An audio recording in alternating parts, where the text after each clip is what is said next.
What does it take for you to truly receive? If you ask me, it's taking a look at where we learned to give in hyper mode in order to meet the needs of others and perhaps some void within ourselves that felt a little less than or not enough. Join me in today's solo episode as I share thoughts on our conditioning and balancing out our giving and receiving so we can become energetically aligned, feel more alive, and know that we are truly learning to care for ourselves with intention. So let's dive in and get into the episode.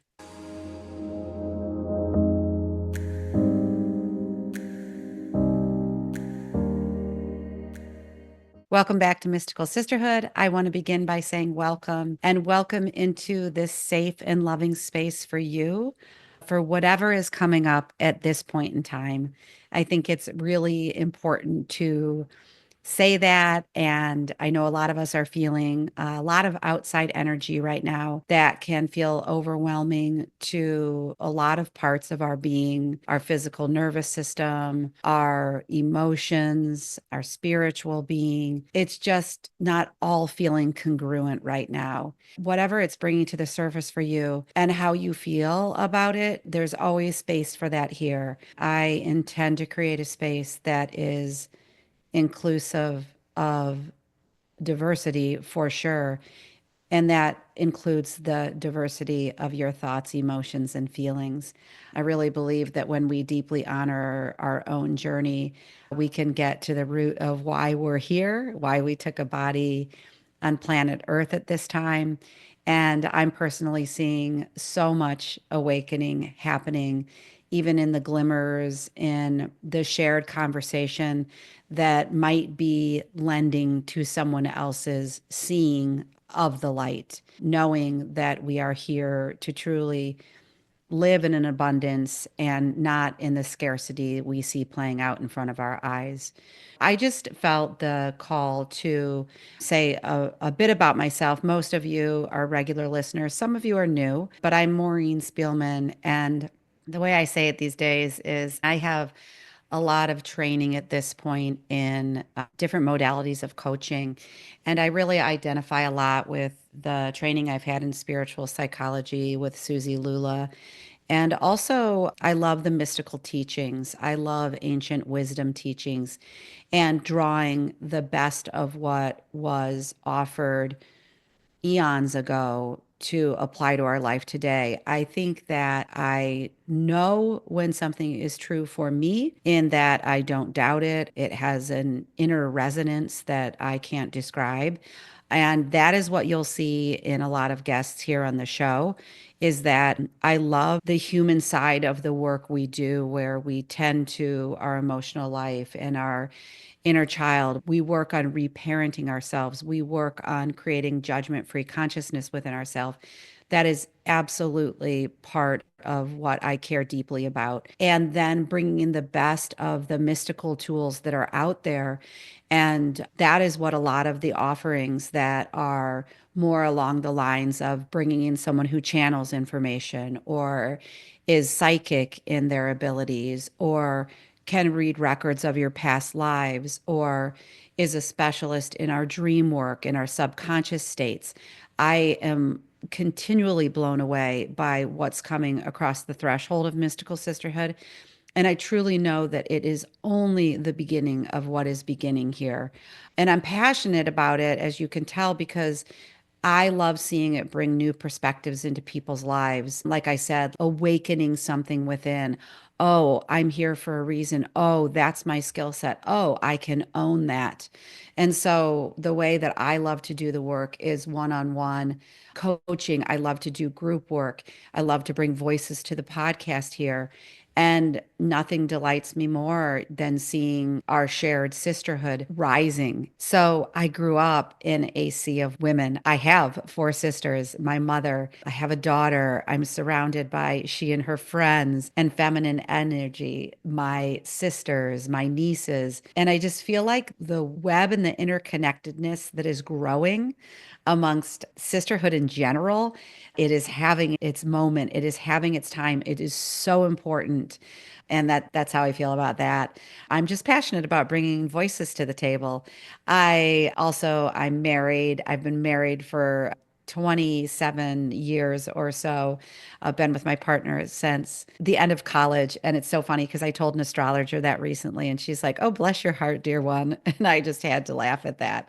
I also have a brother, and I can't leave him out of the equation of my life and all the men in my life because, in the end, I think we're moving towards that healthy balance of masculine and feminine. But we see in society and culture the feminine truly rising and men getting in touch with their feminine side. So important too. There's just all of this happening. And I just felt it was important to circle back to some of my origin roots, saying to both of my parents, our parents in my family have passed on. And so being in touch with them on the other side. And also, I've gone through a cancer diagnosis and thrived, maybe not during the treatment, but in the aftermath. And so I think that I was thinking, like, why is it coming to me to share these things today? And I think it's because that when we hear each other's stories and can look into each other's eyes, we reflect the humanity back to one another. And this is where I'm definitely being guided is that humanity looks and feels in its true sense.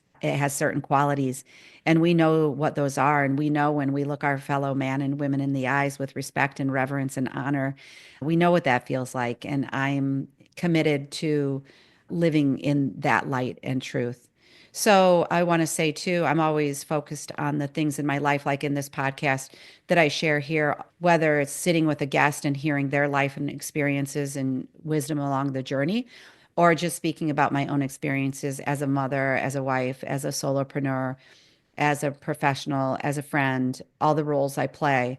I'm doing the introspection right alongside you. You might say, Maureen, you're well versed in it. You can talk about it. You can say it. Yeah, maybe. But I think that we're doing this gig together. And when we're holding each other's hands and helping each other up when needed, I do hold a belief that we're all equals and we're constantly learning from one another. And I delight in that. I learn from you every day. How about you? What's coming up for you in the beginning here? It's mid-February, but the end of 2025. I ask the question because I care about you. I care about the why you're here, why you took that body, what work you're up to. How can we develop that? How can we bring it out? I'm interested in what holds you back because what holds you back is what makes you human. Could be past life stuff too. It could be not of this life. What judgmental inner voices show up for you, just all the things. That's what makes us human. And as we are seeing more, is no one said it was going to be pain free. No one said it was going to be easy. What am I working on this week? Oh, what am I working on is always shifting and changing. But I think that it's living in my own abundance. And I really seek to find the tangled up places in me that inhibit or get in my way of enjoying life more fully. And another thing I think I've been on the journey of practicing for years, and I wanted to go in to talk about a little bit more today, is the art and practice of receiving. I do believe, I'll say before I jump into this, I do remind myself, and sometimes I forget, absolutely, but that each day that the universe is conspiring for me, for you, to live out a beautiful and gorgeous life, to feel more self expressed, to get us through the painful times, to help us remember who we came to be. I really believe that your self expression, it's just one thing that I want for all of us, especially as women who have quieted our voices and taken back seats and not always had the greatest modeling. And we are literally reinventing, rebirthing ourselves as to who it is that we know we're here to be. I want to talk about women, and this is for men too. I know my audience is typically women, but this is for all of us. But for women receiving more of what is here for us on our path of becoming. And to be honest, so many things I talk about, I didn't begin to realize with more of a metacognition where I can step outside myself and see myself thinking these things, see myself behaving certain ways. I guess that could also be called just awareness, right? Awareness of ourselves and seeing ourselves. But I think that it was when I went through my illness that I often thought brought me to my knees. And I think many things in our life do, whether someone goes through a divorce, any sort of reckoning, any sort of coming home to themselves, the painful things, difficult relationships, feeling more anxious in our lives. There's lots of ways, the overwhelm that shows up in our lives. But what I realized is that I personally wasn't good at receiving. And I think it's that women have been conditioned to be classic deniers of our own receiving, especially from others, and maybe even from ourselves, which I want to talk about. What exactly is it that we're receiving? Good question. Is it the meal from a stranger, someone buying us a coffee? Yeah, sure. But I'd say at the core of it, what my intention around receiving is, and it begins with me, is the receipt of unconditional love, of the giving and the compassion from ourselves. That's front line. That's what we're learning, and that's what we're in tandem learning. And then receiving from others, because that's our humanity. In order to receive, we have to be able to give to ourselves. I want to first talk about what's your relationship to being the giver. Is it you bringing the meals, always being available to listen or pick up the phone, possibly taking over responsibility for making that party perfect with all the things, overly concerned about another's experience over your own, always being the first one to say, yes, yes, I've got it, I'll do it. That's a classic Maureen thing here. I know for myself, I reflect back on when I was the mom of younger kids. I couldn't see that at the time I was at home, that was actually a job. I think I was always shaming myself for not doing enough. And I was definitely in hyper mode of the doing and the not receiving. We get really good at that, especially through our mothering. And whether you're a mother of children or you're a mother of other entities in your life, it could be your business, it could be your partner, your parents. Often our over responsibility shows up there. But I couldn't see that about myself. And I have a lot of compassion, I think, because staying at home is not particularly revered in our culture. And there's lip service being paid to it. But I like how the group Hey Mama talks about motherhood on the resume. It is a job. And it is not one that we're paid for, but it is one of the most valuable, if not one of the tops that we could be doing. So I'd volunteer the heck out of myself. Like I was depleted at home. And then I'd be the first one to raise my hand at the PTA and say, I'll do it. I'll do it. And hey, I was really good at that too. And that was good for me to be out of the house. But I didn't see that I was depleting myself even further. I didn't know how to give or receive to myself. It's often said that, well, it's natural for women to give. Yes, that's true, but it is not natural for us to be over giving. I don't really see that written anywhere or that being a coda, whatever that's called. So I was thinking about how inside the role of the giver or the overgiver can be the heart of the people pleaser. I think most of us can identify somewhat with that. I feel like the people pleaser archetype is the one that's meeting everyone else's needs and making sure everyone else is happy before themselves. And I think that's a big one for women these days, turning that spotlight on themselves, giving the permission for the spotlight, and asking, where am I not tending to myself? How could I possibly put myself first? Where am I feeling depleted? And when we begin to ask these questions and see how we are really feeling about things, it could lead to questions that hold a different energy. Is there a possibility that I can say no where I've been saying yes? How would I like to feel today? Would it be actually self fulfilling to take time for myself and say no? And I think that when we begin to ask those questions and look at like how we give, it naturally leads to the bigger question or a big question. What if I received? What if I became the receiver? How does it feel to receive? I think it's something to get really curious about. And I love it because it is the femininity in us to receive. It just, when I say those words, it has a ring to it. So, in order to grow, we must attend to ourselves and be willing to receive. I know a big thing that used to get in the way of me receiving and running on empty, I think, was an underlying feeling or sense that I wasn't worthy of it. I was proving my own worth by doing for others. If I do all these outer things, then I'm worthy. I think I was talking to Joe Argazzi, and I've had many conversations on worthiness. It's what is all the outer doing covering up about how I'm feeling about myself inside. But we can only do this for so long, I feel. You could be in your 20s, 30s, 40s, 50s, 60s, 70s, and you have not been listening intently to your inner voices. Some may call them the whispers that say, Take care of yourself. You can't keep this up. Listen to me. Your inner voice is inviting rest, repose, relax, reception.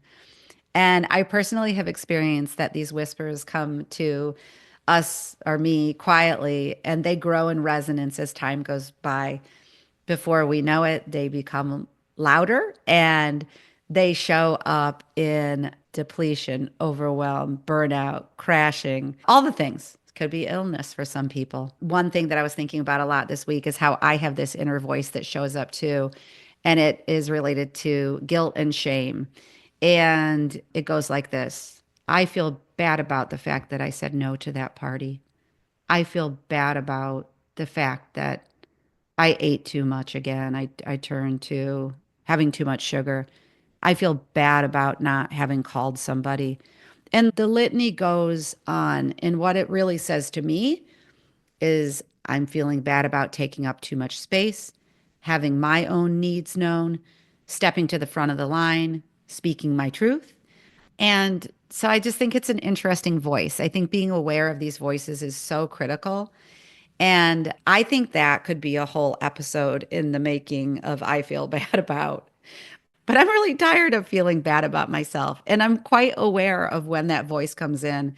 And I just think one of the coolest things that's arising is young people paying attention to these questions now and beginning to wake up in their 20s. But I think what I know for my 20s, I probably had the seeds being sown as well, where I knew something was off and I knew something was not right. And I had a lot of just behaviors that were not self valuing. And I just, like I said, delighted because it's monumental. And that's what becomes really important for us working within this unity consciousness is this fact that we want to be teaching these things earlier.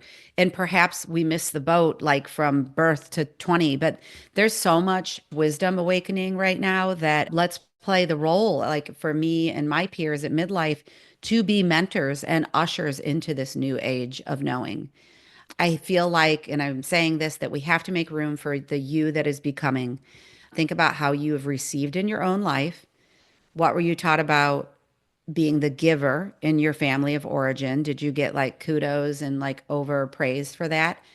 How did your own mom? And I was laughing as I wrote this. I apologize to my kids because generationally, my mom, we did chores because everyone did chores. Like we worked a lot in the 70s and 80s and got that work ethic. But my mom still had a bit of a martyrdom. And I have to say, a depletion going on and an overwhelm. And you may say, Maureen, you've said she had 6 kids, but I saw a lot of depletion. So then I identified with that. And there's the whole cultivation of voice too. That's another episode of like, how do we ask for what we need? How do we ask to receive? So that's the other part of the coin is how did you learn about receiving in your family of origin? How were you tended to when you were homesick? Did you receive any emotional care when you felt distressed, or did you start to hide your feelings early and your needs so you couldn't even practice receiving? I think that these are all early ways of not receiving. So I'm just going to wrap this up today by saying that receiving from yourself is the greatest skill of all. We all want to practice receiving love and support from others. And I think quieting ourselves enough to hear and heed our inner voices and ask the question, how can I receive from myself? I've got a few ideas and I would love to hear yours too. The first one is know you're worthy of carving out you time, saying no to something that you usually say yes to as a practice, to just ask, what do I need right now? Be willing to receive the spaciousness and expansion you're creating for yourself. Even speak it to yourself by saying, I'm worthy of whatever it is you're implementing for yourself. Number 2, practice whatever you feel is luxurious. Doesn't that just have a beautiful ring to it? What would Maureen, Sarah, Annie, any of us love to do that feels luxurious? Turn off the phone and read a novel, take a long walk, turn off your phone, eat a beautiful meal or create a food. Practice being in those moments of receiving from yourself. Talking to yourself, I think, is really important. Receiving words of love from yourself. Allow a trusted someone to listen to you. This is number 3, when you're going through a hard time, without apologizing for taking up too much space. When you do this, appreciate yourself for not apologizing for who you are or what you need, and give yourself permission to practice this more and more. I can even start out with, hey, would you have time to listen to me, and receive the generous space someone carves out for you. When I'm truly giving from that place of overflowing, the overflowing cup, it's because I've alternatively practiced receiving. I'm learning that this is being in my divine feminine energy. We're all being called to practice this, to move from our overdoing, over pleasing, over responsibility to a healthy expression of who we came to be. So, what steps can you take to get there? And what do you envision is possible for yourself? Today's episode was a more free flowing of thought, which I'm grateful for. I'm excited to hear what you think, and I'll see you in the next episode. There are exciting things coming, and I can't wait to experience them with you. Thanks for being here. Thanks for listening to this episode of Mystical Sisterhood. To learn more about my one-on-one coaching programs or join the Mystical Sisterhood membership, visit maureenspielman.com or mysticalsisterhood.com. Thanks so much. I'll see you in the next episode.